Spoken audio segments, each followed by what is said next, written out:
We all know that the holiday shopping blitz traditionally begins the day after Thanksgiving, otherwise known as Black Friday. But some major retailers just announced that they will be opening their doors earlier than ever this holiday shopping season, on Thanksgiving night, in fact.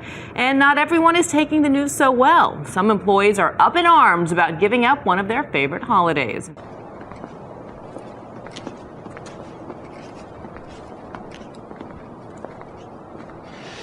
It's pretty eerie how quiet it is here. You know that absolute pandemonium is going to erupt in less than 72 hours. And yet, right now in this place, it's just so quiet. You can hear a pin drop.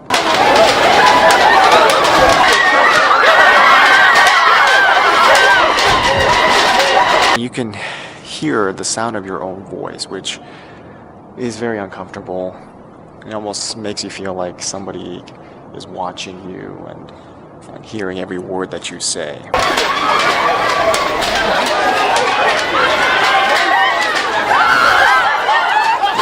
But on Black Friday, it is not going to be like that. Nobody's going to care what you're saying. We have no money! All people care about is getting their gifts, their presents. I got this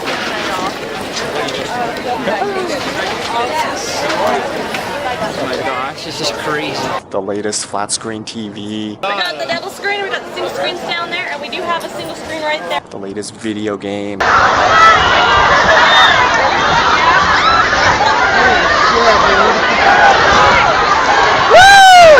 Whatever else that is on discount, or even stuff that's not on discount.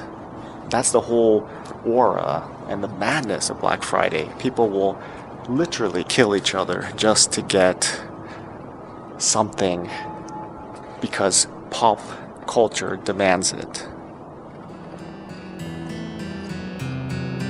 A day after a worker was trampled to death by an early morning Black Friday stampede inside this Long Island Walmart, people are wondering just how a post-holiday hunt for bargains could cost someone their life.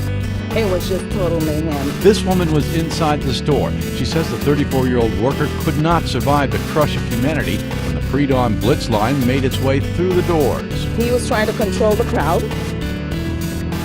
No use. They just pushed on.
It's amazing how empty a shopping center can be when it's not a major holiday shopping spree.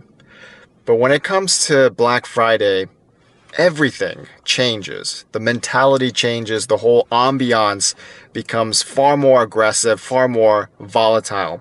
And it seems like the situation gets worse and worse every year, despite the fact that the economy in real terms is not getting any better. And in fact, there's plenty of evidence to suggest that the economy is getting worse, yet people spend more and more, spending money that they really don't have.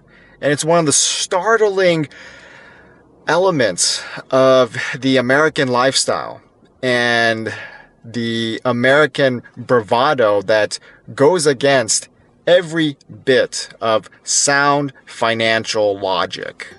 This year's Black Friday sales are expected to be a notable improvement against the prior year, with global brokerage firm Convergex citing a majority of financial experts forecasting annual growth to hit the 2 to 4% range. This sentiment aligns with the boost towards consumers' wallets with the deflation in the crude oil market, as well as a significant increase in personal savings from January 2013 to October of this year, according to data published by the U.S. Bureau of Economic Analysis. Even consumer confidence, as measured by the eponymous report prepared by the University of Michigan, has lifted substantially against the doldrums of the 2008 global financial crisis. While industry experts cite such data to project a brighter outlook for the American economy, the long-term statistics are much more ambiguous. For example, consumer confidence today is roughly near the same levels during the mid to late 1980s, but the equivalent cannot be said for the personal savings rate, which is roughly half of where it peaked during the early 80s. This clash of long-term trends highlights the fragility upon which policymakers and retail management alike are banking on a sustained recovery. It is often said that consumption is the engine that drives the American economy, yet there's far less gas to feed the machinery for an ever-extending journey. At some point, we must assume a greater probability that one or several critical components within the economy will fail, thus precipitating the need for greater vigilance in our financial and personal affairs. The artificially engineered pandemonium that is Black Friday could instead be replaced with the very real prospects of crowds at state unemployment offices, a surge in civil unrest, and an overriding environment of isolation and despair. This is not to suggest that the concept of bargain hunting is a moral evil. On the contrary, such motivations are the very heart of capitalism. But as a recent article on CNN Money bluntly states, Black Friday deals aren't really deals. The price bargains are typically the same year after year, and the must-have deals are repeated periodically throughout the retail cycle. In other instances, the best bargains are only for inherently cheap products, making them not so much of a good deal in the long run. But here's the real kicker. CNN is only rehashing what has been an economic truism for as long as man has walked the earth. What one exchanges in the safety of numbers is a dilution of remuneration that is inherent in those same numbers. And that perhaps may be the biggest irony of the spectacle known as Black Friday.